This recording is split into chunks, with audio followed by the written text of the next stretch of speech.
Hola, ¿qué tal? Muy buenas tardes a todas y a todos. ¿Cómo se encuentran? Esperamos que estén de lo mejor esta tarde y que estén muy contentos de presenciar esta masterclass que nos pone a nosotros pues tan contentos y tan entusiastas de poder aprender cosas pues muy diferentes de cómo nos relacionamos con la naturaleza y en específico con el movimiento animal. Sean todos muy bienvenidos y pues a nombre de la Air Alive University vamos a dar inicio a nuestro evento de esta tarde. Hoy es una masterclass pues muy importante para nosotros porque además de conocer sobre el movimiento ambiental, pues damos por iniciada una vinculación con naturaleza profunda con la cual nos sentimos muy contentos. En esta parte le voy a dar la palabra a Daniela del equipo para que nos pueda presentar a la ponente y la vinculación que iniciamos el día de hoy. Adelante, Daniela. Muchas gracias, Leslie, y bienvenidas y bienvenidos todos a esta masterclass. Me da gusto ver personas, agentes de cambio de nuestra comunidad. Bienvenida, Patti. Bienvenido, Maestro Mar. ¿Quién más tengo por ahí? María Elena, qué bueno que pudiste darte el espacio. Y para todos los que nos acompañan, creo que ya muchos de nosotros somos viejos conocidos. Somos la Earth and Life University y somos una universidad especializada en la formación en desarrollo sostenible, es decir, en una educación que transforme nuestro pensamiento para transformar también nuestras acciones. La ponencia de hoy es otra perspectiva de la sostenibilidad que muchas veces no estamos tan acostumbrados a verla, que tiene que ver más con una mirada biológica, simbólica, que está muy relacionada con lo que es la ecología profunda. Este estudio de ir más allá, muchas veces nos centramos en la parte de sostenibilidad, con la parte de cómo medirlo, las leyes, las estructuras, los indicadores, y hay algunas cosas un poquito más profundas y más sensibles que tienen que ver con la forma en la que nos relacionamos con nuestro entorno, con nuestro medio ambiente y con la tierra. Y pues justamente esta perspectiva nos la va a compartir nuestra ponente de hoy. Quería presentar a nuestra ponente porque tengo el gusto personalmente de formar parte de su grupo de investigación. Ella tiene un grupo que se llama Naturaleza Profunda, en donde mensualmente de 2, 3, a veces hasta 4 veces nos reunimos semanalmente para justamente abordar un poquito, entender a nuestra naturaleza, tanto de la parte biológica, de las morfoespecies, desde cuándo existen, cómo habitan en el entorno, y después nos enroscamos en una conversación un poquito más profunda de cómo eso se relaciona con nuestra vida, ¿no? Con nuestras emociones, con nuestra evolución, no solo física, sino también espiritual, y pues esperamos tener un poquito de ese aprendizaje esta tarde. Entonces, pues con nosotros está Carolina Gaviria. Ella es bióloga, también psicóloga, tiene un máster en psicología, no sé si es junguiana específicamente, pero trabaja con los temas de arquetipos, y bueno, es cofundadora de Yoga Buceo y también de Naturaleza Profunda, y pues cedo el micrófono a Caro. Bienvenida, Caro. Muchas gracias, Dani, Leslie, gracias a toda la Earth and Life University, gracias por la invitación. Veo un par de personas en la lista, en la sala de espera. Bueno, gracias nuevamente por este espacio, qué rico poder compartir con todos y todas ustedes estas conversaciones justamente profundas. Como decían Leslie y Dani, nos interesa desde Naturaleza Profunda no solamente abordar la situación global actual con los retos que tiene a nivel concreto, inmediato, urgente, que sí o sí necesitamos atender, pero simultáneamente nos interesa ir a la raíz, y consideramos que la raíz esencial o una de las raíces esenciales del caos que atravesamos hoy en día en el planeta es nuestra división, una división a muchos niveles, división de la especie humana con las demás, división de nuestra cabeza con nuestro corazón, división de nuestro mundo interno con nuestro mundo externo, que creemos están separados, mientras que en realidad pareciera que otras tradiciones, muchas, ancestrales a través del planeta y a través de las eras, han visto muy claramente y han vivido muy claramente con la noción de cómo son simplemente dos caras de la misma moneda. Como decía Jung, justamente, es que lo interior, o el espíritu, mejor dicho, él decía, ni siquiera estamos hablando solamente de los seres vivos que la ciencia considera vivos, sino que él decía, es que no hay nada sin espíritu. El espíritu parece simplemente ser el interior de todas las cosas, ¿sí? Entonces, bueno, allá vamos a ir justamente hoy al interior, porque vamos a hablar del movimiento del alma animal. ¿Qué nos lleva a esta exploración? En el espacio en el que Daniela estaba contando, que es nuestro grupo de investigación, nuestra exploración continua justamente del aspecto exterior e interior de la naturaleza, tanto afuera como dentro de nosotros mismos, viéndonos a nosotros como microcosmos que también contenemos el cosmos por dentro, somos microcosmos que reflejamos el macrocosmos y así también el mismo macrocosmos nos refleja el microcosmos del que estamos hechos. Retomando a Sócrates, ¿no? Con el conócete a ti mismo y conocerás el universo y los dioses, así también conoce el universo y los dioses y te conocerás a ti mismo, a ti misma, al género que sea. Nos ha interesado entonces explorar diferentes aspectos de la naturaleza desde esta mirada interna, conocer el interior de estos otros aspectos naturales, criaturas naturales, fenómenos naturales, cosas que pasan. Empezábamos explorando los orígenes, luego la genética, luego las bacterias y los virus, la simbiosis. El año pasado estuvimos detenidos en los hongos y este año estamos en el reino animal. Todo el primer semestre estuvimos explorando el reino animal como un solo animal, como una sola entidad. Ya en este momento estamos atravesando una exploración de diferentes especies animales. Cada semana hablamos de una o grupos de especies animales con significados profundos que han tenido para las tradiciones y para nosotros todavía lo tienen en nuestros sueños, en nuestro mundo interno que está debajo de la razón y de ese discurso lineal con el que normalmente nos identificamos, pero que es solamente la puntica del iceberg de nuestro mundo interno. Entonces, hoy vamos a detenernos en uno de los temas que ya habíamos explorado este año en el grupo y es la estructura y el movimiento animal y qué es lo que nos dice de la estructura y el movimiento de nuestra propia alma animal. Voy a hacer un muy breve recorrido evolutivo con los movimientos de diferentes especies, las estructuras y los movimientos, las formas de movimientos de diferentes especies animales para luego detenernos en esta otra mirada, que es la que tal vez sentimos que puede ayudarnos a empezar a pegar los dos lados de esa división en la que vivimos, lo de la afuera y lo de la adentro, lo de la arriba y lo de la abajo, lo de las otras especies y esta. Entonces empezamos hablando con el ancestro de todos los animales, el ancestro que la ciencia considera es el ancestro animal, que existen todavía organismos parecidos, descendientes también y que no han cambiado tanto a este, y es el coanoflagelado. Era un animal muy parecido a un espermatozoide, una célula con un flagelo largo y ese flagelo rodeado de microvellosidades. Con el flagelo generaba un movimiento en la corriente y una corriente en el agua que atraía unas bacterias alrededor para quedarse atrapadas, para dejarlas atrapadas en sus microvellosidades y poder alimentarse. Es increíble que desde la ciencia se considera, pues y consideramos desde nuestra perspectiva humana, en general colectiva, que las especies animales son las que más rápido se mueven, más rápido que cualquier planta y cualquier criatura vegetal, que el reino mineral y las placas tectónicas y todos los cambios geológicos que puede haber a otra escala temporal. El reino animal es el que más rápido se mueve y este movimiento empieza tal vez, no sabemos, con este coanoflagelado, con ese flagelo que genera una corriente para alimentarse. Vemos cómo esa necesidad de nutrición es la que motiva este movimiento físico, ¿sí? En este caso, puede ser para desplazarse, pero también para generar esa corriente que traiga bacterias y otros microorganismos que les sirvan de alimento.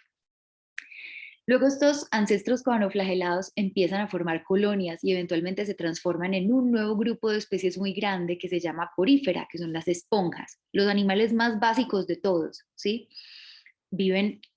Todavía existen, sabemos, en los arrecifes de corales muchos son esponjas y viven sésiles, es decir, anclados, enraizados en el fondo del mar. Y ellos también en sus bocas tienen sus bocas como una especie de orificios, tienen también microvellosidades como las que tenía el coano flagelado y hacen lo mismo, generan una corriente para atraer otras criaturas que queden atrapadas y poder nutrirse de ellas.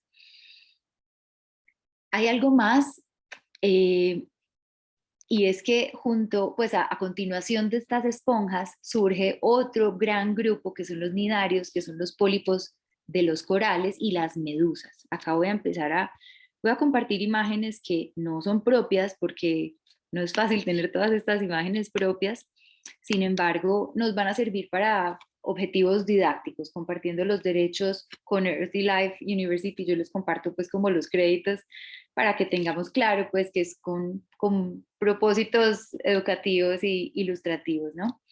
Vemos entonces los pólipos de los corales y nos damos cuenta, eventualmente la ciencia se da cuenta de que el pólipo cuando evoluciona, pues cuando empieza a descubrir otras maneras, esta parte de arriba, esas tentaculitos que vemos que tiene, eventualmente en su desarrollo se desprenden del pólipo y es la medusa.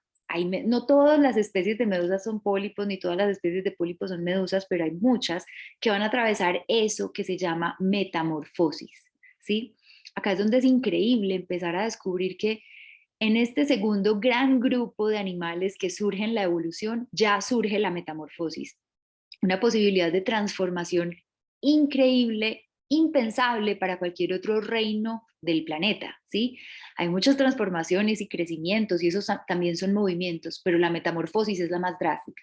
Y los animales que van a atravesarla más adelante, como los artrópodos, en fin, ya hablaremos de ello, lo vivirán de formas más drásticas todavía, porque acá, por más que se atraviesa la metamorfosis y una criatura se transforma en otra completamente diferente, sigue habiendo similitudes en la forma. Pero bueno, llegamos a las medusas que de una vida sésil, arraigados al fondo del mar, descubren cómo poder nadar en el océano, lo cual es un avance evolutivo enorme, ¿no? A continuación de estas, vamos a hablar de estos gusanos planos que se llaman platelmintos para la ciencia, ¿sí? Ellos se mueven con contracciones musculares, ¿sí? Y también gracias a una mucosa que liberan por toda su capa ventral. Aquí vemos imágenes y ejemplos de estos gusanos tan extraños, tan hermosos, coloridos. Hay algunos que incluso les llaman árboles de Navidad porque son así casi como decorados y casi como si tuvieran lucecitas. Y vemos que también la boca está ubicada estratégicamente en su parte ventral para poder alimentarse. Entonces seguimos viendo cómo la alimentación es una motivación siempre importante para poder desplazarse o para necesitar desplazarse. De los gusanos planos vamos a pasar a los gusanos redondos, que son los nemátodos. Y estos nemátodos hay algo muy curioso y es que en la historia evolutiva lo que empieza a surgir acá es un hidroesqueleto. Eso significa un esqueleto hecho de agua, ¿cierto? O sea, no hay huesos, no hay exoesqueleto todavía, pero hay una estructura interna que sirve como un esqueleto blando hecho de agua y funciona con cambios de presión. Entonces, dependiendo de si se va a mover para un lado, mueve la presión para un lado o para el otro o para el otro. Entonces es con alta presión que se mueve. Después pasamos a los moluscos y unos de ellos son los caracoles. Es hermoso también simbólicamente, ya veremos, que todo su cuerpo le dicen pie. Es como si fuera todo pie, hecho de pie.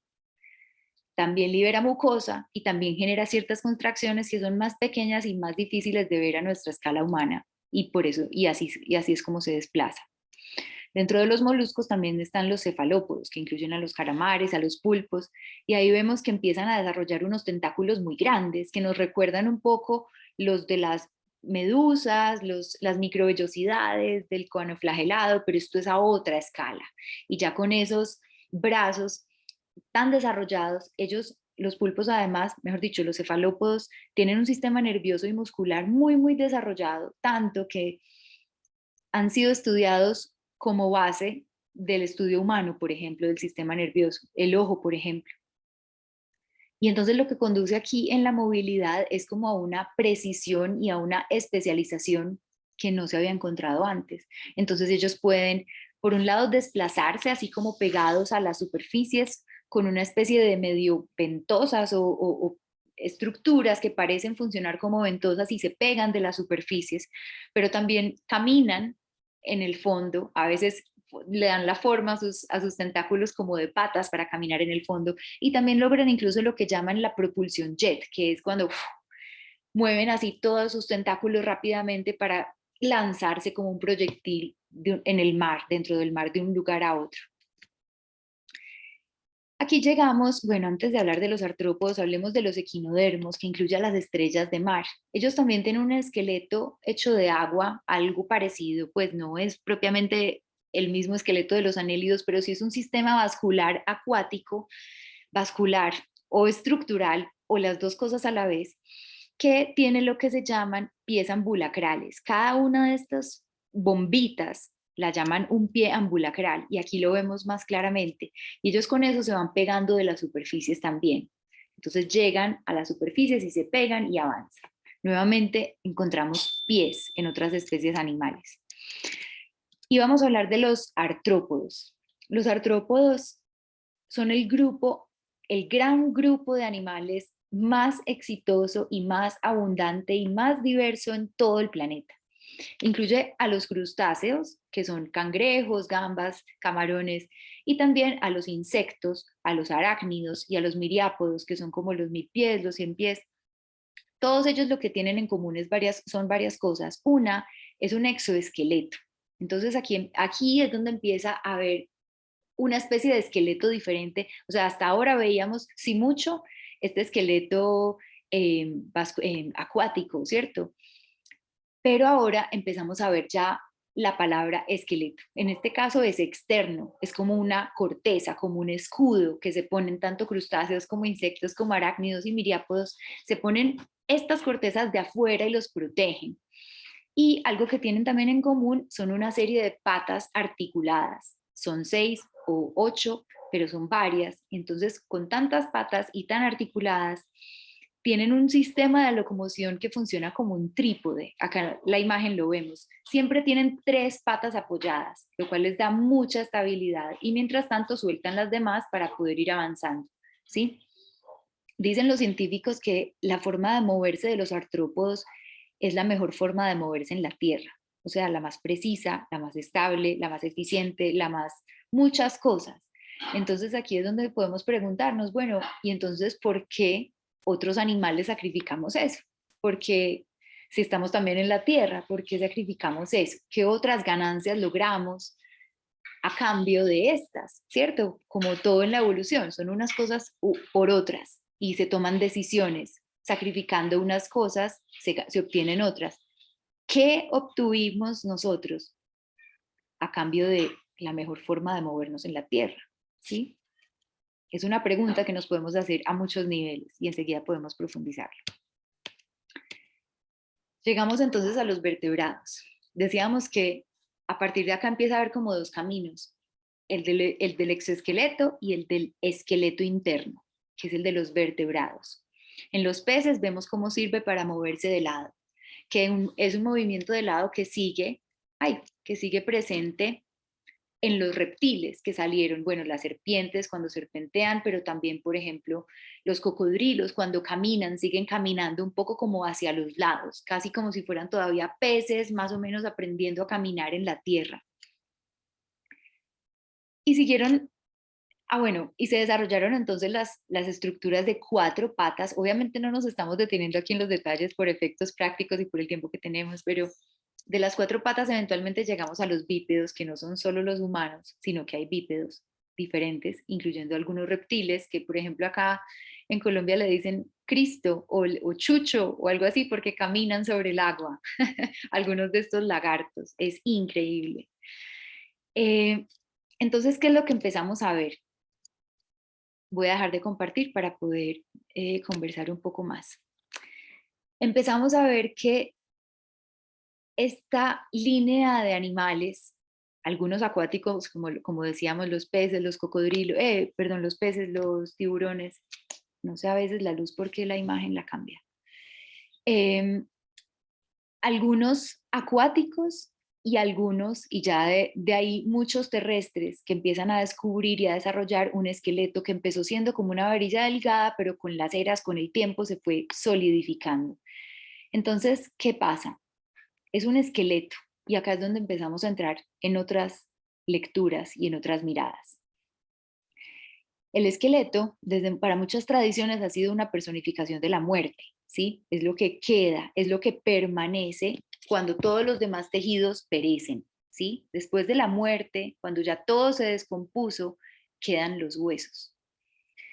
Pero no solamente eso, de alguna manera, no solamente por eso, no solamente porque quedan después de la muerte, sino porque, bueno, también gracias a eso, se ve el esqueleto como una estructura esencial, es lo que permanece. Es como y a la vez, mientras estamos vivos, es el soporte invisible de todo nuestro cuerpo visible, ¿sí?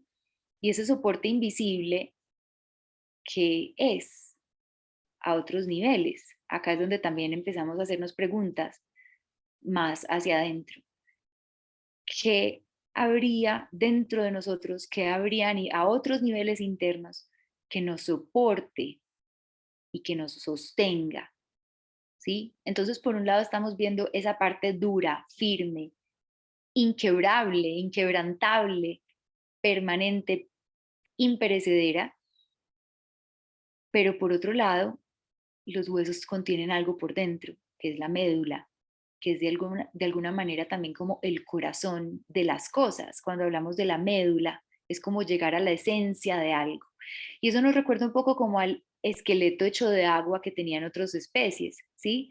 El agua, han dicho muchas tradiciones y seguramente habrán visto la mayoría de ustedes los experimentos de este japonés, no me acuerdo el nombre, Yamamoto, algo así, que Masaru le ponía Emoto.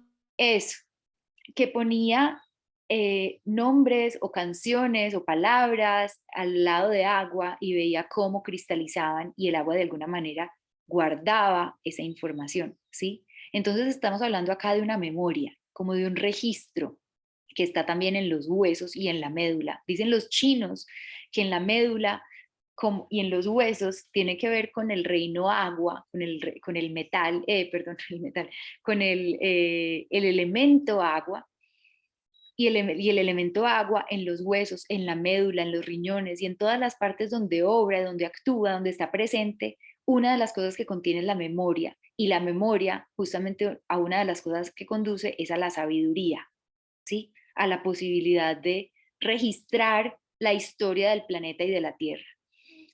Es también muy lindo que esta agua esté dentro de los huesos, porque los huesos son a la vez la parte más sólida de nuestro cuerpo, como decíamos.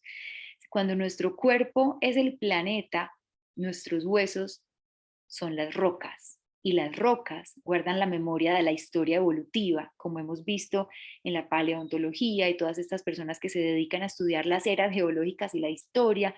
Queda en las líneas que vemos en las rocas, queda escrita literalmente la historia. Entonces, ahora, para ir como llevándolo a otro nivel y para no demorarnos demasiado, ¿a qué memoria y a qué historia nos lleva? Y cómo es ese camino que vamos caminando y que vamos dejando huellas como una historia, ¿sí? No solamente los huesos tienen la historia y no solamente los huesos tienen el germen, que es esa médula.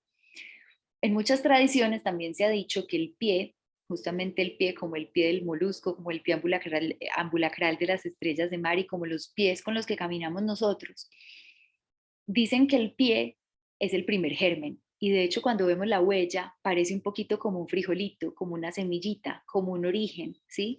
Y dicen que en el pie está contenido todo el devenir humano, desde los talones hasta las extremidades de los dedos y pasando por la huella solar, está todo el devenir humano. Y esa es la imagen que dejé de compartirles hace un momento, pero que este es el momento de compartirla. Acá están todas las vidas vividas y por vivir, nuestras y de los demás. acá abajo vemos todos estos peces y vemos todos los animales y vemos arriba un montón de una especie de budas o figuras meditando, un poco como el recuento evolutivo. Y aquí es donde vemos que la ciencia dice que la ontogenia recapitula la filogenia. Esto significa que en el desarrollo embrionario de una criatura atraviesa las etapas evolutivas que su especie atravesó en su historia para llegar al punto en el que está. Eso mismo se dice, bueno, eso es una teoría, está muy debatida, pero en este punto, a este propósito nos es muy relevante porque desde la mirada psicológica también se considera lo mismo. En el desarrollo psicológico de una criatura humana, atraviesa las mismas etapas que la humanidad atravesó y atravesamos etapas primitivas, atravesamos etapas infantiles y estamos, se dice, en una especie de adolescencia colectiva, que ojalá estemos a puertas de empezar a concluirla para que podamos madurar un poquito y equilibrar las cosas. Entonces, acá lo que nos interesa es ver qué es lo que hemos caminado, cómo hemos caminado, qué movimiento evolutivo hemos caminado, hemos recorrido, hemos atravesado, y entonces cuál es el paso que sigue, ¿sí? A nivel colectivo y a nivel individual. Pero lo que pasa es que acá es donde empezamos a ver que caminar y avanzar y evolucionar no es solamente hacia adelante. Y acá es donde empezamos a inspirarnos y a reconocer los procesos que otras criaturas también nos enseñan, como los caracoles, como los cangrejos, que a veces los vemos caminar hacia un lado o hacia atrás o dando vueltas. Y entonces tal vez ahí es donde empezamos a descubrir que el desarrollo no es lineal, sino también circular, espiral. ¿De qué manera? ¿De qué forma? ¿Diferente para todos o igual? Hay algo que quiero resaltar y es que veíamos que el movimiento empieza por la necesidad de nutrirse. Y eso es una de las cosas que la hemos llevado como a un plano en el que, mejor dicho, la hemos limitado a un plano que no es suficiente. Estamos en una cultura consumista que busca siempre más, como alimentarse entre comillas más, nutrirse más, comprar más, comer más, viajar más también, experiencias, de todo más, como querer comer y comer y comer y comer y devorarnos el mundo entero y completico y redondito. Pero después empezamos a darnos cuenta desde una mirada simbólica que tal vez cuando estamos tan desbordados afuera con una misma acción que finalmente no nos satisface, esa es la clave, que no nos satisface. Tal vez es porque está expresando una necesidad que es legítima y válida y auténtica, pero a otro nivel. Vemos que la necesidad de alimento es la que nos mueve. Tal vez es el alimento a otros niveles el que nos tiene que mover ahora. Y tal vez es a otros niveles que tenemos hambre de alma, justamente como decía Jung o como decía Hillman, otro jungiano, porque en esta división del mundo interno con el externo creemos que solo el externo es real y estamos perdidos de la esencia, de la médula, del corazón de las cosas y de la pulpa de su espíritu. Y de eso es de lo que tenemos hambre. Pero estamos confundidos porque no sabemos ni dónde empezar a buscar porque solo creemos que está la de afuera, el mundo de afuera. Entonces seguimos para afuera y afuera y afuera. Pero ahí es donde necesitamos justamente empezar a parar y empezar a caminar hacia atrás o hacia adentro a ver de pronto qué más nos encontramos, ¿sí? Entonces acá no solamente empezar a descubrir otro mundo, sino, otro mundo que está muy lejos, del que estamos muy divididos y que tal vez también está herido porque ha estado olvidado, negado, discriminado, relegado por completo debajo de la alfombra en todos estos años de esta civilización occidental. Entonces aquí es donde empezamos a ver que nuestros tejidos blandos, que también es esa pulpa, que también es eso sensible y vulnerable y que puede ser algo interno, a veces sufrimos heridas y sufrimos heridas como estas rupturas de nuestra propia naturaleza que nos parten en dos.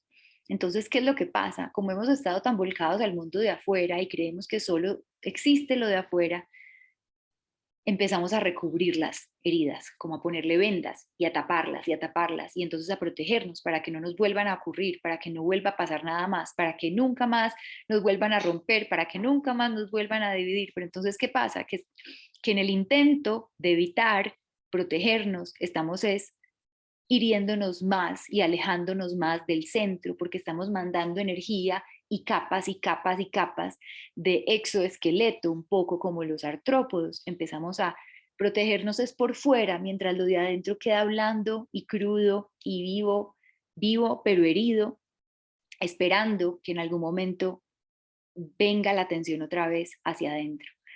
Entonces, ¿qué es lo que pasa? ¿Qué es lo que tendríamos que hacer diferente? Si hemos estado caminando hacia afuera y construyendo esa coraza y esa capa, ese caparazón, ese exoesqueleto, esa protección, ¿cómo empezamos a caminar hacia atrás y a darnos cuenta dónde está la raíz del asunto?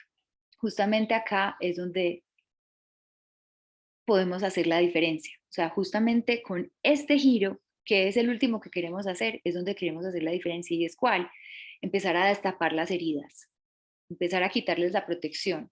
¿Qué va a hacer? En un primer momento, pues nos van a doler más, va a ser inevitable.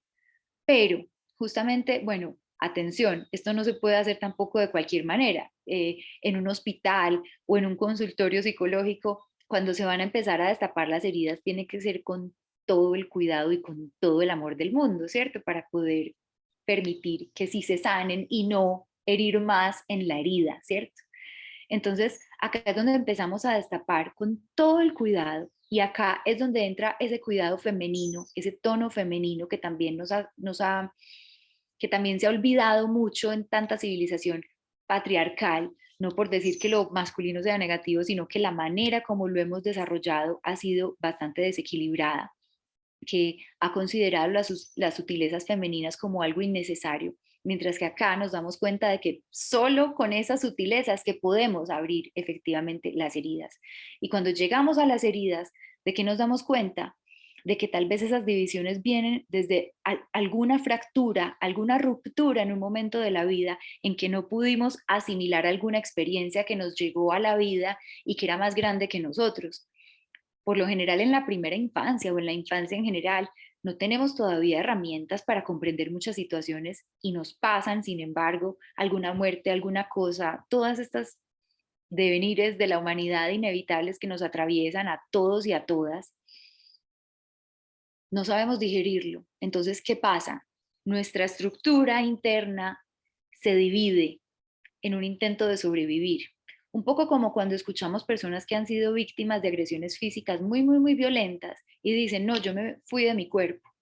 Entonces, ¿qué pasa? Esa alma o ese corazón vulnerable se fue del cuerpo para sobrevivir porque no podía atravesar eso, mientras que el cuerpo se quedó ahí atravesándolo. Entonces, ¿yo quién soy? Yo soy mi cuerpo, yo soy mi alma, yo de dónde vengo y para dónde voy, cómo pego esto.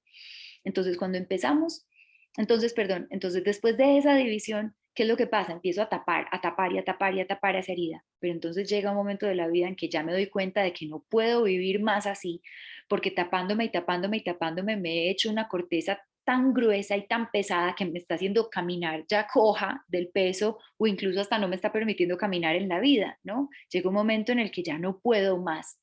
Entonces, bueno, encuentro el contexto en el que puedo poco a poco empezar a abrir y a descubrir esas heridas con toda la delicadeza y con todo el dolor que eso implica, porque es de verdad, no es por nada que las hemos tapado tanto, porque es el último lugar al que queremos volver a ir, porque es el peor lugar que hemos atravesado. Sin embargo, es el único lugar que contiene la promesa de reconciliación y de sanación y de evolución. Entonces, ¿qué pasa? Cuando ya con más recursos y con apoyo, fui al hospital si es una herida física, fui al consultorio o a donde el chamán, no sé, a donde tenga que ir para tener apoyo, para poder atravesar lo último que quiero atravesar, ¿qué pasa? Ahí llegué al origen, ahí llegué a ese núcleo del asunto. Y entonces, ¿qué pasa? Es como si lo volviera a vivir, solo que ya estoy en un lugar diferente. Estamos en otro punto de la espiral y ya estoy de pronto con más recursos y con el apoyo que busqué para decir, ok, bueno, que se venga esta experiencia, entonces ahora sí la puedo masticar. Cuando la puedo masticar, la puedo digerir. Y entonces acá es donde empezamos a ver que el movimiento no es solamente la locomoción, ni la metamorfosis es una transformación y es movimiento, pero es también, por ejemplo, la digestión de los músculos lisos de todo nuestro vientre, de todos nuestros órganos, permiten esa peristalsis, que es la misma peristalsis de esos gusanos planos que veíamos al principio, para poder integrar esa información y entonces integrar las dos partes mías, la parte que vivió la experiencia y la que no la pudo asimilar, la parte que estaba en el cuerpo y la parte que estaba por allá en el espacio exterior, evitando algo que no podía atravesar. Entonces, ¿qué pasa? Masticamos, digerimos, asimilamos, y eso es un paso en nuestra evolución. Ahí es donde estamos caminando nuestro camino y avanzando en nuestro proceso, que fue yendo hacia atrás, ¿sí? Entonces, ahí es donde empezamos como a ver los secretos. Y alguna autora muy inspiradora, ella se llama Clarisa Pinkola, muy popular, ella pues, es decir, fue muy exitosa con un libro que se llama Mujeres que corren con los lobos, y ella habla en la introducción de los lobos y las lobas, y ella dice que las lobas o los lobos todos necesitan dedicarse a recoger los huesos que han ido dejando por ahí tirados en el camino, ¿sí? O sea, mientras hemos construido un exoesqueleto muy, muy fuerte, hemos ido dejando nuestros huesos tirados, nuestra memoria más esencial por ahí regada en el camino, tirada. Pero que si empezamos a caminar hacia atrás, empezamos a volver a ver nuestras propias huellas. Y así como cuando los animales heridos en el bosque dejan huellas más pesadas a un lado que en el otro, empezamos a ver el rastro y a recoger las pistas y a encontrar esos huesos y esas plumas y esos pelos que dejamos por ahí en el camino, y eventualmente podremos armar el esqueleto. Y cuando armamos el esqueleto, podemos otra vez insuflarle vida y volver a nacer. Y aquí es donde la muerte, el esqueleto, se asocia con la muerte, y la muerte nos conduce a un renacimiento cuando lo abrazamos, con el dolor que implica a veces, pero con la ayuda que podemos necesitar y que necesitamos recibir para poder atravesar una muerte y un renacimiento, y entonces así evolucionar por nosotros mismos y por todas las demás especies también.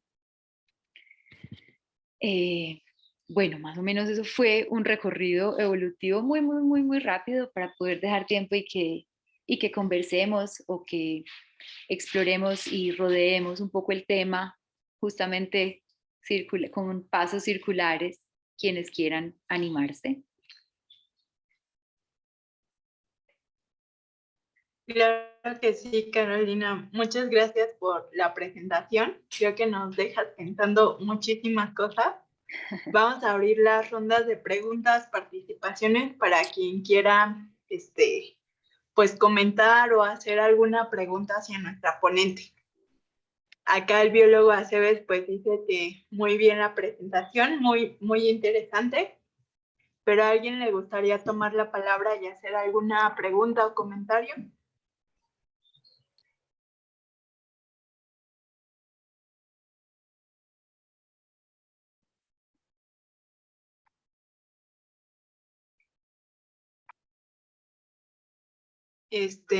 Bueno, pues mientras se animan a comentar o a participar, pues a mí me gustaría un poco preguntarte acerca de todo este conocimiento, ¿no? Del conocimiento pues que vienen por parte de los pueblos originarios, y también pues la grave problemática ambiental que enfrentamos. En este sentido, pues ¿cómo ves esta propuesta desde el ecofeminismo, pues para poder atender a una crisis que es global, que es planetaria y que pues últimamente ha retomado o ha cobrado mucha importancia, ¿no? Un poco preguntarte qué opinas de esta corriente y cómo podría dar solución, ¿no?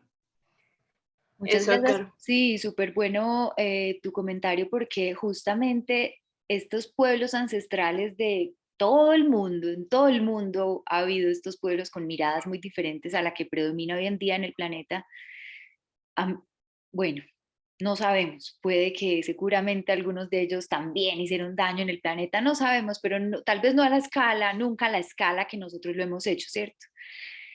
Y justamente ahí es donde comenzábamos diciendo cómo no estaban separados el mundo de adentro y el mundo de afuera. Todo estaba vivo, todo se consideraba vivo, o todo se considera vivo todavía en muchas de estas tradiciones que siguen vivas. Y no solo vivo sino digno de respeto, ¿sí? Digamos que, claro, en algunas miradas orientales, bueno, la reencarnación, entonces cualquier hormiguita y cualquier cucaracha podría haber sido tu madre en otra vida y entonces hay que cuidarla con el mismo respeto con el que cuidas a tu madre, por ejemplo. Pero como esas, muchas otras muy diversas visiones de las criaturas y de las formas y de el respeto intrínseco que merecen solo por estar, no como tal vez incluso nosotros lo intentamos decir, bueno, es que el bosque nos da servicios ecosistémicos, entonces nos sirve mucho el aire que nos dan, entonces cuidémoslo por el aire que nos dan, ¿cierto? Solo por el servicio que nos dan a los humanos, ¿no? Mientras que desde estas otras tradiciones, no, es que el bosque es bosque y ya, solo por eso tiene todo el derecho de seguirlo siendo. Y claro, estamos acá y hacemos parte de una cadena alimenticia, así como las demás especies lo están, y nos consumimos unos a otros, y eso es también pasarnos y regalarnos la energía entre unos y otros, pero de una forma equilibrada. Entonces, acá es cuando empezamos a hablar del interior y del exterior, y aquí es donde yo siento que la raíz del asunto es la cosmovisión, es la forma como nosotros conocemos la vida y entendemos la vida y nos comprendemos y nos ubicamos en el mundo, sintiéndonos por un lado en el centro, pero por otro lado hechos solamente de cuerpo y si mucho, no sé, si algo solamente los humanos tenemos alma, pues, pero si es si algo. Entonces, acá es donde nos interesa empezar a ver otros lenguajes y a ver otras miradas. Y como decía, sí, atender lo inmediato de las urgencias, pero ir a la raíz, porque si no seguiremos como podando una maleza que va a seguir creciendo, mientras que hay que ir a la raíz y la raíz está adentro de nosotros, que nosotros somos los que estamos haciendo el desequilibrio. Y ese adentro, a ese adentro podemos llegar desde afuera y ahí es donde empezamos a pegar otra vez como esa fractura tan profunda que nos atraviesa. Me gustaría opinar, no sé si se escuche. Sí. Adelante, biólogo, lo escuchamos. Sí, gracias, Leslie. No prendo mi cámara porque voy en tráfico, pero realmente lo que nos acabas de presentar es, aparte de los que conocemos un poco la ciencia de biología, la parte psicológica del entendimiento del ser humano en cuanto a el respeto que tenemos por nosotros mismos, porque somos parte del planeta. Entonces, aquí una pregunta sería, ¿en qué momento el hombre se sintió fuera del lugar, fuera del planeta, con la capacidad de destruirlo, de contaminarlo, de hacerse daño, o sea, de autoflagelarse? Porque es muchas veces lo que hacemos con nuestras acciones, pues autoflagelamos en la salud. ¿En qué momento perdimos la noción de esa interacción cósmica, como lo manejaste de manera excelente, en cuanto a lo energético, ¿sí? Y en cuanto a lo vivo? O sea que, como bien lo dices, en nuestras otras vidas pudimos ser parte de un mamut, pudimos ser un gusano, un biflagelado. Me encantó tu primera explicación con el biflagelado. O sea, todo eso, todo ese movimiento de materia, de biomasa a través de los millones de años hasta llegar a lo que somos, ¿en qué parte nos perdimos, Claudia? Carolina, perdón, ¿en qué parte nos perdimos? Por favor, si nos puedes ampliar esta duda. Adelante, Caro. Yo creo que esa es la pregunta y yo también creo que es una de esas preguntas, un poco como preguntarnos de dónde venimos, quiénes somos, una de esas preguntas que siempre nos podremos y necesitaremos hacer justamente si seguimos caminando porque vamos encontrando diferentes capas de nuestra identidad y de nuestro origen y también de nuestra confusión y de nuestra caída, como se diría en la tradición judeocristiana, y la voy a citar porque tal vez es como una muy familiar y común a todos, no para, mejor dicho, tomándola como una de las visiones simbólicas y mitológicas también, ¿no? En esta tradición se habla de la caída del paraíso, ¿sí?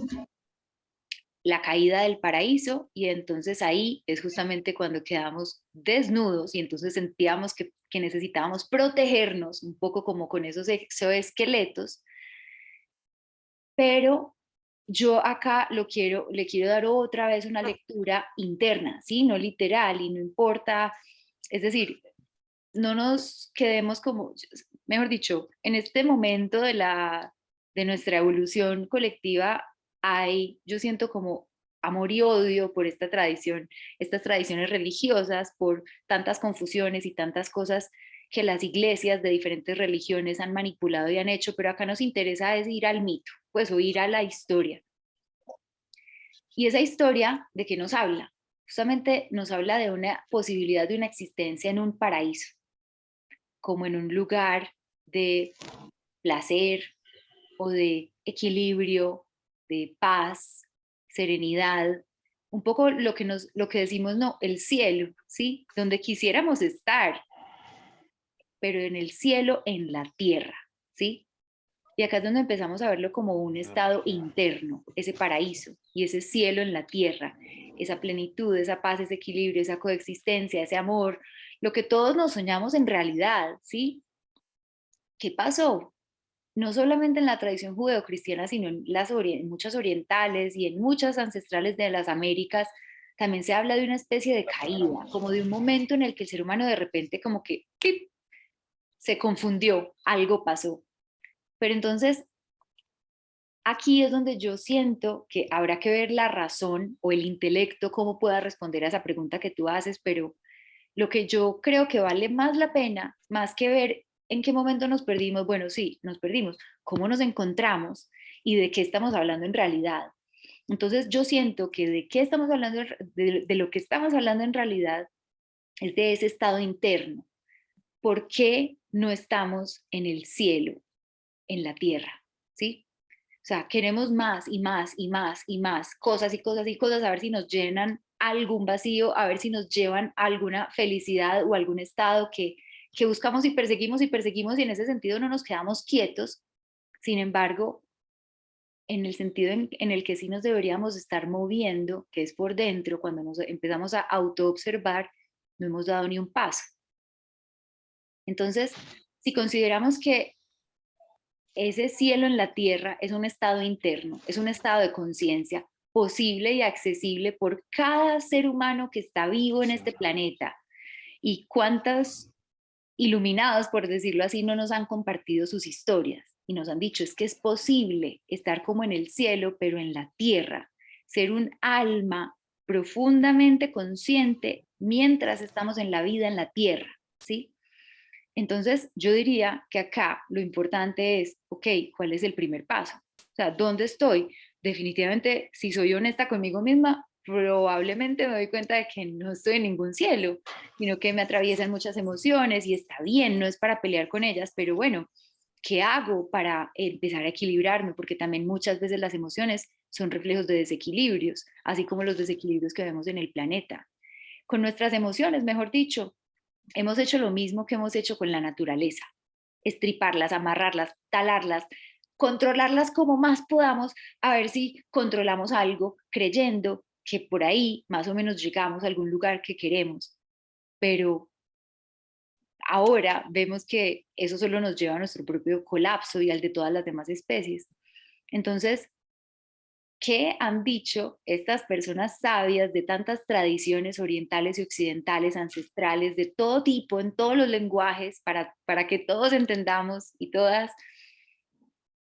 ¿Qué pistas nos han dado para empezar a caminar hacia adentro y empezar a recuperarnos de esa caída, justamente que dejó una herida? Y por ahí dicen que de hecho esa herida está en el pie, justamente, y por eso caminamos tan mal en la caminada en la tierra, como dicen las tradiciones de Norteamérica. En nuestra caminada sobre la tierra estamos heridos. ¿Cómo empezamos a sanarnos? Entonces sí, o sea, no respondí a tu pregunta, o sí, sí la respondimos, pero de una forma mitológica y simbólica, no lógica. Y ahí es donde yo creo que empezamos a cosernos, cuando, pues a coser la herida, cuando empezamos a bajar de la cabeza y a dejar de intentar entender solo con la cabeza y empezar a escuchar esos otros lenguajes que nos hablan de otros mundos dentro del mismo mundo, paralelos, pero también en el mundo interno, que tal vez ahí es donde están todas las respuestas y no hay que ir muy, muy lejos para buscarlas. Yo no sé si, pues yo no creo que tú me preguntaras solo desde esa mirada intelectual, pero igual lo aclaro pues para todas las personas aquí escuchando. me detuve un poco, pero bueno. No, No, de está hecho, muy bien. te agradezco la respuesta. Es muy amplia y no da tiempo, pero también quisiera preguntarte sobre la teoría del diseño programado. Y el diseño programado habla de que desde el primer organismo flagelado, uniflagelado, todo está programado en su estructura de tal manera que cada célula es especializada en cuanto a generar la proteína específica para que ese flagelo funcione. Y funciona a gran magnitud, o sea, unas velocidades altísimas que tienen la capacidad de frenarse inmediatamente y girar hacia el otro lado. Y eso nada más lo hemos visto en la ingeniería actual, mecánica, electromecánica, pero ¿cómo es posible que hace millones de años, a ese nivel de pequeñez, en un flagelado, se haya dado con tal exactitud y la creación de la energía? ¿Sí? Entonces, no sé si has escuchado esta teoría y tu opinión sobre esto. Caro, si quieres, antes de que des respuesta a esta pregunta, hay otra más en el chat. ¿Está bien si las leo para que puedas responder ambas? Claro. Bueno, esta es una pregunta, comentario por parte de Gerardo que está por acá. Gerardo, no sé si quieras comentarnos lo que nos pones acá en el chat. Con confianza puedes abrir el micrófono y, y hacer la participación hacia acá. Adelante. Un poco exprimido, pero claro, nada, agradecerte, Caro, por la charla, súper interesante y como primer comentario, pues creo que ese es parte del error en el que hemos caído, ¿no? El creer que la naturaleza está allá afuera y tenemos que ir allá y que nosotros estamos exentos o que estamos aparte, pero tampoco creo que sea como un tema de que está adentro, sino que somos parte, no es que esté allá afuera o acá adentro, sino que hemos olvidado que somos parte finalmente, ¿no? Cuando definimos la naturaleza como algo que es ajeno a nosotros, cuando nosotros somos parte de la misma. Pero lo que te quería preguntar, hablando pues de estas búsquedas del interior y del origen, a los inicios, ¿no crees que se está empezando a comercializar, a boutiquizar todo este tipo de búsquedas y que ahora hay, digamos, una especie de almanaque, una especie de repertorio o menú a través del cual podemos accesar y comprar estas supuestas búsquedas al origen? ¿Y cuál sería tu opinión y tu sugerencia para evitar caer en estas confusiones que no nos van a llevar a nada más que a Seguir replicar consumiendo. estas más Sí. prácticas? Voy a empezar por esta y luego con la otra. ¿Te parece? Adelante. Listo. De acuerdo. Y hay, yo creo, varias cosas. Por un lado, es lindo y es positivo porque muestra un poco ya de forma colectiva esa necesidad, ¿sí? Sería muy distinto y, mejor dicho, en nuestras propias vidas podemos ver que hace unas décadas era muy difícil hablar de alma o hablar de, sí, algunas cosas era casi todavía tabú. Qué bueno que, por ejemplo, ya puedas encontrar una clase de yoga casi que en cualquier esquina, que sea accesible para la mayoría. Eso es maravilloso y eso muestra como la necesidad colectiva que tenemos y eso es lindo. Solo que, claro, pasa lo mismo que ha pasado con las religiones.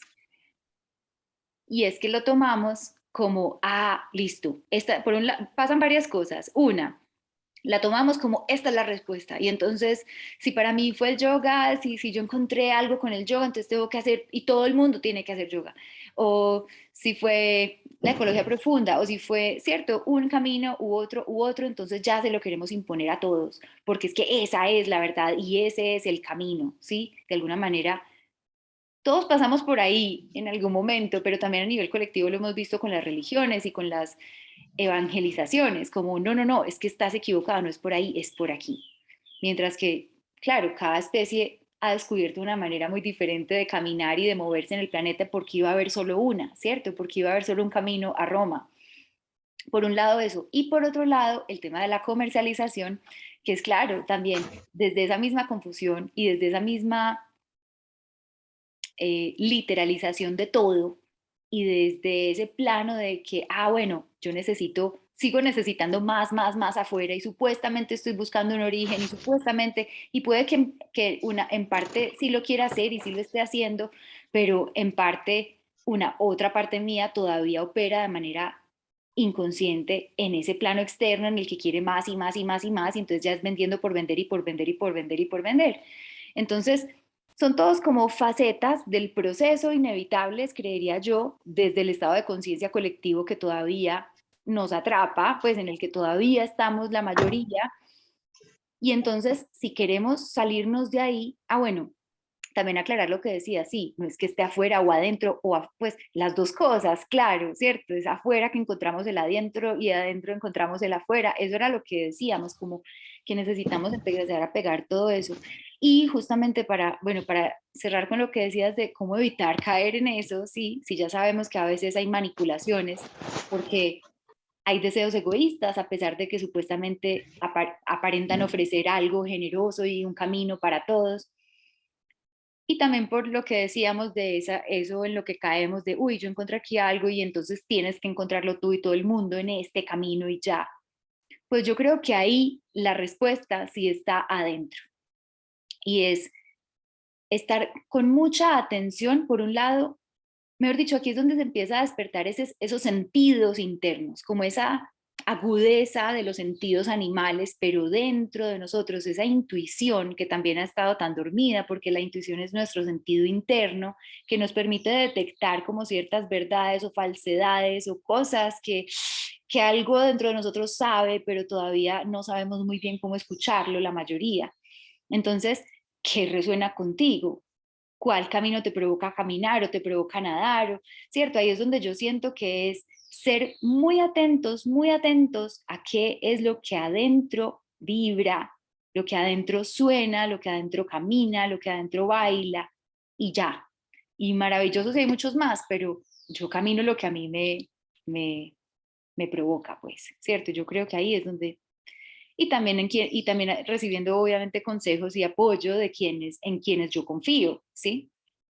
Ahí es donde yo creo que podemos filtrar como tanta comercialización espiritual y natural que tenemos hoy, sabiendo que es necesario, es positivo en parte, pero que es confuso y egoísta también en parte. Para volver a la otra pregunta, la verdad no conozco a fondo la teoría que dices, me hace sentir, me hace llevar como al tema del destino. Y, uy, todo está programado, todo está definido, todo sí y no, no sé, no sabemos. Este tema lo explorábamos mucho cuando estuvimos investigando el asunto de los genes y el ADN. Y cómo, justamente yo creo que acá otra vez lo que nos interesa es, bueno, ¿qué es lo que se puede cambiar y qué es lo que no se puede cambiar? ¿Cierto? En los genes, en el destino, en los astros, desde la mirada que lo queramos mirar, desde la teoría programada, desde cualquier mirada de estas que muestran algo que no se puede cambiar. Pero entonces aquí es donde voy como a las partes de pronto más tangibles y más evidentes de la naturaleza. Listo, tenemos un genoma humano y tenemos ciertos cromosomas, ciertos genes, no tenemos alas, no tenemos plumas, pero tenemos pies, tenemos Sin embargo, los seres humanos, con todas esas cosas que sí tenemos, no cambiamos lo que podemos cambiar, que son nuestros hábitos, y eso es lo que cambia eventualmente a la larga los genes, que ya lo sabemos, ¿cierto? No cambiamos lo que podemos cambiar y nos ponemos a intentar cambiar lo que no podemos cambiar. Empezamos a hacer manipulaciones genéticas y a empezar a meter genes de una especie en otra especie, empezamos a deformar las cosas. Entonces ahí es donde empezamos a movernos donde no nos tenemos que mover y a quedarnos completamente quietos donde sí nos deberíamos mover. Entonces, nuevamente, no respondo a tu pregunta, pero un comentario pues en relación también a algo que tampoco sé muy bien a fondo de qué se trata.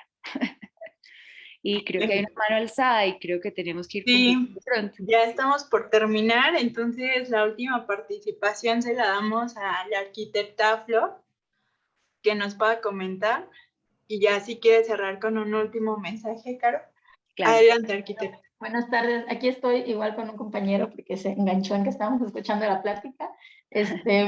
Pues mi pregunta era un poco eso, o sea, cómo saber cuál va a ser la terapia más adecuada. Ya hablaste un poco de la intuición, pero si tú desde tu punto de vista profesional puedes sugerir pues alguna terapia que sabemos que puede dar como un resultado quizás más tangible en un periodo pues más, no corto, pero sí como que la podamos concretar, porque luego puede irse a muy largo tiempo, ¿no? Pues para eso de destapar y descubrir las heridas y empezar a sanar desde esta parte. O sea, esa es mi pregunta, así como, no sé si está bien formulada, pero esa era mi Sí, pregunta. la entiendo. Adelante, Caro. Gracias. Bueno, es una buena pregunta y sí, nuevamente la intuición, como dices, porque para cada persona va a ser muy diferente el camino y lo que necesita y lo que le puede ayudar. Hay incontables corrientes psicológicas y dentro de las corrientes hay incontables terapeutas. Y yo diría que hay algo clave tanto en las corrientes como en las personas puntuales que encontramos y escogemos, y es la compatibilidad. Tiene que haber clic, ¿cierto? Como esa química que se siente y que no se puede explicar.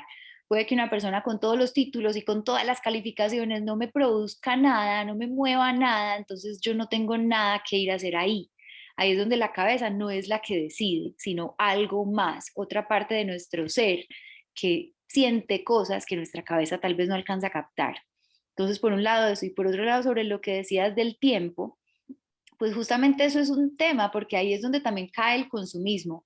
Como, bueno, listo, ¿no? Entonces sánate de todo ya en 10 días y en terapias, Pues sí, no, o sea, es delicado porque hay procesos profundos, hay heridas profundas que no se van a transformar de un día para otro.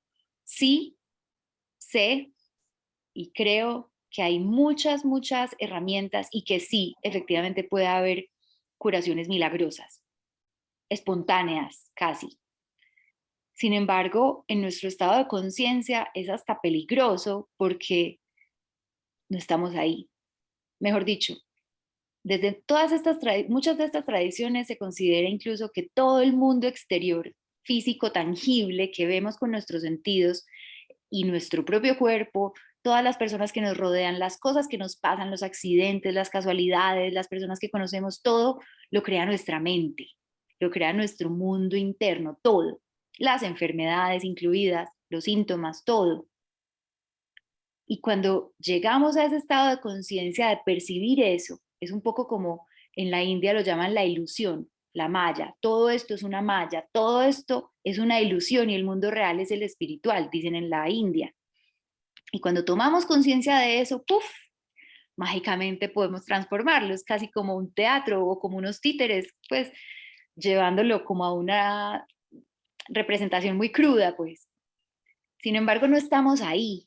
Entonces, mientras no estemos ahí, a veces, de verdad, las cosas que prometen sanar tan rápido terminan es haciendo más daño. O sea, hay que tener mucho cuidado, porque a veces terminamos destapando la herida y no hacemos nada con eso, y se queda destapada, entonces se infecta, y entonces ya te tienen es que amputar el brazo y no solamente sanar una herida. Entonces, hay veces sí se va a tratar de tener paciencia.